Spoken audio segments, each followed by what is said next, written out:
हाय दोस्तों, hello soul family. आज का जो वीडियो मैं आप लोगों के साथ शेयर करने जा रही हूँ ना, वो एक ना बहुत अच्छा टॉपिक पे मैं आपसे बात करने जा रही हूँ। क्योंकि हीलिंग की बात तो हम सभी लोग करते हैं, लेकिन आपकी किस पर्टिकुलर इशू की हीलिंग हो चुकी है वो आपको कहाँ से पता लगता है। तो आज थोड़ी सी बात हम उस बारे में करेंगे। और जैसे ही मैंने वीडियो स्टार्ट किया तो घर के बाहर ट्रैक्टर आ गया है और उसकी आवाज़ जो है वो मेरे ख्याल से शायद बीच में डिस्टरबेंस पैदा कर रही है। तो तब तक हम कुछ और बातें करते हैं। जैसा कि आप सबको पता है ना कि हीलिंग आपकी, अगर आप चाहे आप ट्विन फ्लेम जर्नी में हैं चाहे स्पिरिचुअल जर्नी में हैं, ठीक है, मकसद एक ही होता है, आपकी ओवरऑल हीलिंग। यहाँ पे जो आपका अक्सर लोग क्या करते हैं, अरे मैम तो क्या हमें बस स्पिरिचुअल वर्क ही करना है, यानी कि रीयूनियन के बारे में या डीएम के बारे में। तो देखिए, मैंने हमेशा ही बोला है कि डीएम जो आपका होता है ना, वो आपको गिफ्ट स्वरूप मिलता है, आपके अच्छे काम के बदले वो आपको दिया जाता है, ठीक है। मेन जो मोटिव होता है आपकी जर्नी का, आपकी स्पिरिचुअल जर्नी का, that is to heal your self, to heal your blocks and issues, और अपने आप को अपने सही आत्म स्वरूप में लेके आना। That is the whole sole purpose of your journey. और जब आप इतना अच्छा करते हैं और वाइब्रेशन के उस लेवल पे पहुंच जाते हैं, अपनी जर्नी में उस लेवल पे आप पहुंच जाते हैं, तो आपको आपका डीएम तो अपने आप ही मिल जाने वाला है। क्योंकि वो आपकी सोल का पार्टनर है, ठीक है। तो आप जब सोल सेल्फ में आएंगे तो वो तो अपने आप ही आपको मिल जाने वाला है, ठीक है। वो अपने आप मैनिफेस्ट हो जाता है जब आप अपनी सोल सेल्फ में आ जाते हैं। जब तक आप 3D सेल्फ में रहते हैं तब तक वो आपसे दूर रहता है, क्योंकि आप डिस्टॉर्टेड फॉर्म में होते हैं, वो भी डिस्टॉर्टेड फॉर्म में होते हैं। तो यहाँ पे हीलिंग करना बहुत इम्पॉर्टेंट हो जाता है। तो चलिए आज का टॉपिक स्टार्ट करते हैं। हीलिंग हो चुकी है उसका पता कैसे चले, ठीक है। तो आज मैं अपना एक एग्जांपल देती हूँ कि यूनिवर्स किस तरह साइन देते हैं कि आपका पर्टिकुलर क्षेत्र में आपका हीलिंग हो चुका है। तो थैंकफुली बाहर जो ट्रैक्टर आया था उसकी भी आवाज़ अब बंद हो गई है। तो हम मेन टॉपिक पे आ जाते हैं। मेन टॉपिक जो है हमारा कि कैसे पता लगता है, या यूनिवर्स, आपकी एंजल्स कैसे आपको समझाती हैं कि आपकी एक पर्टिकुलर क्षेत्र में जो है, एक पर्टिकुलर फील्ड में या एक पर्टिकुलर इशू जो है आपका, वो हील हो चुका है। जिसमें आप मेहनत कर रहे थे वो आपकी मेहनत सक्सेसफुल हो चुकी है। तो यहाँ पे ना मैं आपको अपना एक एग्जांपल देती हूँ, ओके। तो आप सबको पता है कि हम एंसेस्टर हीलिंग करते हैं, ठीक है। और ये एक प्रोसेस होता है, ऐसा नहीं है कि जैसे आप लोग पूछते हैं कि कितने दिन की हीलिंग करने से हो जाएगा ठीक, ये वो नहीं। आप करते रहिए। जब आपका वो चीज़ हील हो जाती है तो आपका एक तो उसमें मन लगना फिर बंद हो जाता है, उस पर्टिकुलर प्रैक्टिस में वो आप करोगे नहीं, फिर अपने आप से ही वो आपकी छूट जाएगी। एंड सेकंड थिंग, अगर फिर भी आप उसको थोड़ा बहुत जारी रखते हो तो यूनिवर्स जो है वो आपको बेहतरीन तरीके से समझाते हैं। वही मैं आपको बताने जा रही हूँ कि किस तरह समझाते हैं। अब यहाँ पे मैं बात कर रही थी एंसेस्टर हीलिंग की। तो मुझे कैसे पता चला था कि मेरी एंसेस्टर हीलिंग सक्सेसफुली, मतलब अब मैं चलिए उस एक पार्ट में हील्ड हो चुकी हूँ। तो ये मुझे कैसे पता लगा था, ये मुझे देखिए यूनिवर्स ने फर्स्ट साइन जो मुझे दिया था वो ये दिया था कि मेरे ड्रीम में मेरे दादाजी जो थे मेरे दादाजी मुझे दिखाई दिए, मेरी दादी जी मुझे दिखाई दी। एंड मेरे दादा दादी जो हैं वो एक किसी जगह पे बैठे हुए हैं, और मैं उनको ना, मतलब मैं उनको देख रही हूँ तो वो बड़े खुश हैं, बहुत खुश हैं। वो एक चबूतरा जैसा जो होता है ना, घर के बाहर थड़ा कहते हैं जिसको कुछ लोग, तो वहाँ पे ना वो बैठे हुए हैं। जैसे बुज़ुर्ग लोग अक्सर गर्मी वगैरह में बैठ जाया करते हैं बाहर निकल के, तो उस तरीके से वो वहाँ पे बैठे हुए थे। और मैंने देखा कि मतलब जैसे मेरे दादाजी आए और वो आके बैठ गए, और पीछे पीछे मेरी दादी भी आ रही थी। और फिर होता ये है कि हमारे में जैसे चरण स्पर्श करते हैं, आप लोगों में भी करते हैं, तो मैंने उनके पाँव छुए और मैंने अपने दादा दादी के जब पाँव छुए, मतलब पहले अपने दादाजी के मैंने पाँव छुए, तो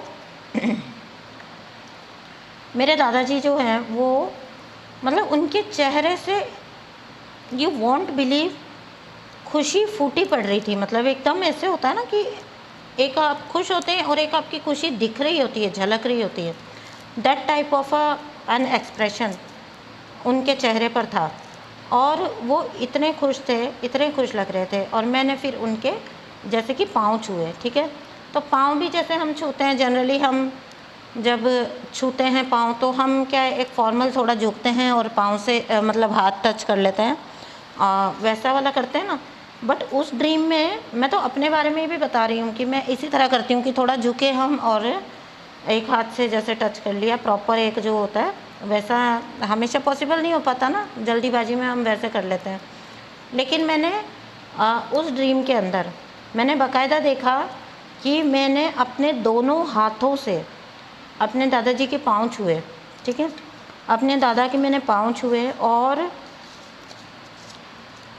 मतलब ठीक है, बुजुर्ग लोग जो होते हैं वो हाथ उठा के ओके ठीक है, जो हमें आशीर्वाद देना होता है वो देते हैं। बट सरप्राइजिंगली मेरे दादा ने क्या किया कि मेरे दादाजी ने मेरे क्राउन चक्रा पे प्रॉपर हाथ रखा। मेरे दादाजी ने बड़े खुशी के साथ वो मेरे जब मैं बिल्कुल प्रॉपर उनके दोनों हाथों से पाँव छूती हूँ तो वो मेरे क्राउन चक्रा के ऊपर अपना पूरा हाथ रखते हैं। And I could sense that, मतलब मैं फील कर पाई वो चीज़ कि उसमें कितना प्यार था। ये वाली चीज़ जो हुई थी वो मेरे साथ ड्रीम वर्ल्ड में हुई थी। और उसके बाद मैंने अपनी जब मैं अपनी दादी से मिलती हूँ, वही मेरी दादी पीछे पीछे आके बैठ गई थी। दोनों अभी इस दुनिया में अब नहीं हैं, काफ़ी टाइम पहले ही वो गुजर चुके हैं। तो जब मैं अपनी दादी के जो है पास जाती हूँ तो मैंने अपनी दादी को हालचाल पूछा कि आप कैसे हो। तो मेरी दादी कहती हैं कि हाँ ठीक हूँ, पहले मन नहीं लगता था, अब ना अच्छा लगता है, अब अच्छा फील होता है, मतलब ऐसा कुछ उन्होंने बोला। तो ये मेरा ड्रीम था, इतना ही ड्रीम था ये। उसके बाद जब मैं मेरी नींद खुली तो मैं इस चीज़ को सोचती रही कि ये मुझे मतलब क्या समझाया गया है, क्या मेरी मतलब क्या मैं जो सोच रही हूँ वो ठीक है कि मेरे एंसेस्टर्स मुझसे खुश हैं। तो मतलब हमारे अंदर जो विचार चलते हैं लेकिन फिर हम कंफर्म नहीं होते हैं, तो समटाइम्स हमको लगता है ऐसे ही सपना आ गया होगा। तो ऐसा सब मेरे अंदर भी विचार चल रहे थे और मैं उस इंसिडेंट को सोचा करती थी। कई दिन गुजर गए, मैं उस इंसिडेंट को सोचती थी कि ये ऐसा ड्रीम मुझे आया क्यों था। शायद मेरी हीलिंग हो गई है, या मेरे एंसेस्टर्स अब मुझसे हैप्पी हैं, या शायद मैंने कहीं ना कहीं उनको असेंड होने में हेल्प की है, इसलिए मैंने उनको इतना खुश देखा।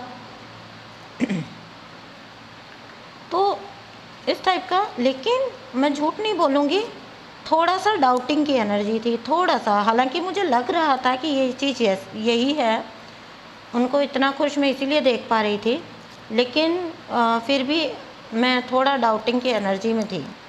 अब यहाँ पे होता है सेकंड इंसिडेंट, जहाँ पे मैं एक फैमिली में मतलब मेरे कज़िन की मैरिज में गई थी।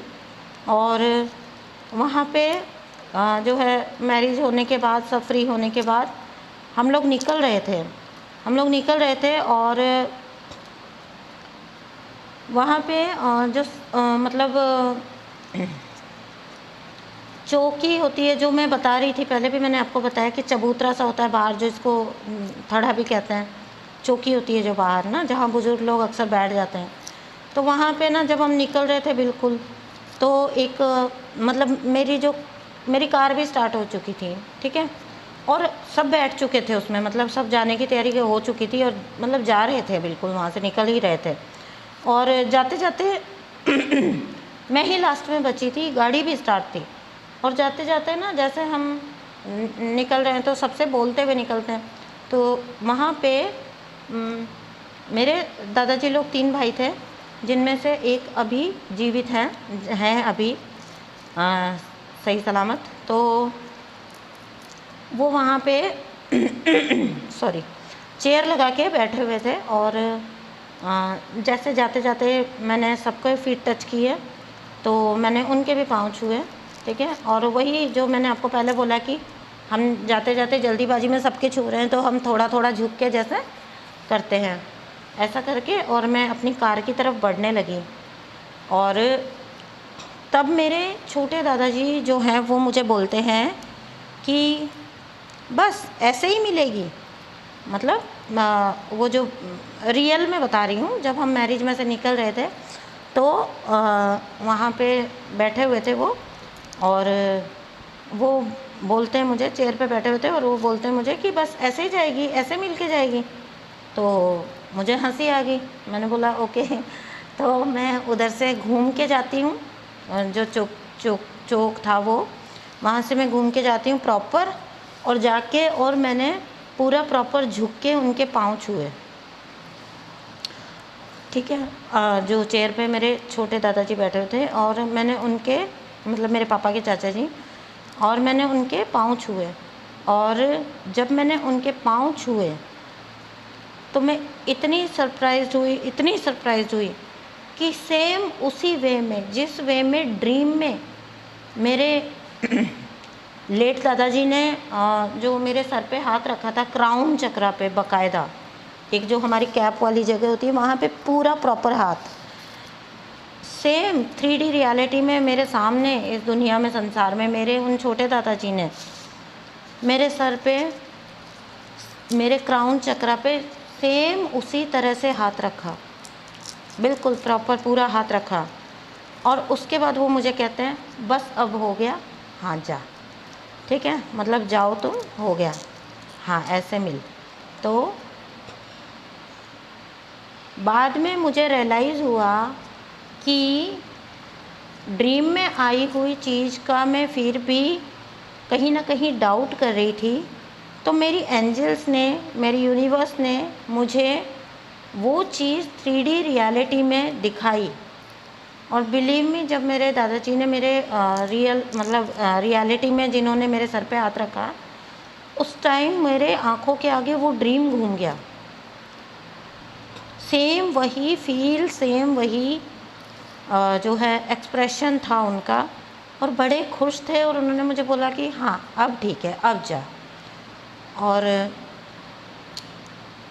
फिर इस तरह से मुझे मेरी एंजल्स ने जो चीज़ को मैं ड्रीम के थ्रू मुझे कन्वे की गई थी कि तुम्हारी अच्छे से एंसेस्ट्रल हीलिंग हो चुकी है और मतलब सब ठीक है, अब तुम्हारा ये साइड ठीक है, तो जिसको मैं फिर भी डाउट कर रही थी, तो वो चीज़ को फिर मुझे 3D रियलिटी में मेरी एंजल्स ने इस तरह से कन्वे किया ताकि नो मोर डाउट्स।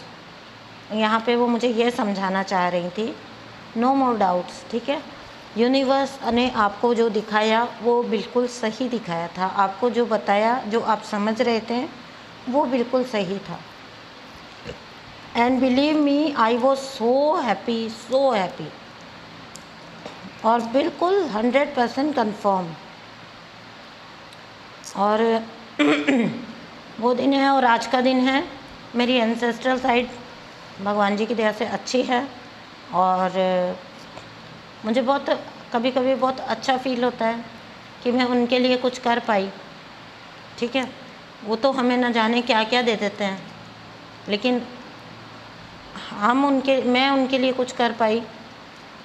ओके, तो जिस इंडियन सोसाइटी में गर्ल को ही एक जो है कर्ज माना जाता है ना, होती हो गई तो दुख, बेटी हो गई तो दुख, वहाँ पे आज के दौर में, अब इस दौर में ऐसा चेंजेस आ रहे हैं मेजर, ठीक है, इस डायनेमिक की वजह से कि लड़कियां अपनी ब्लड लाइन को हील कर रही हैं, अपनी लीनिएज को हील कर रही हैं।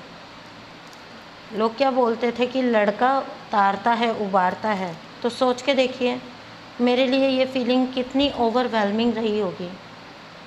अगर आप लोगों को इस वीडियो ने थोड़ा भी टच किया है तो प्लीज़ कमेंट ज़रूर छोड़िएगा, सो दैट मुझे अच्छा फील हो, अच्छा लगेगा मुझे।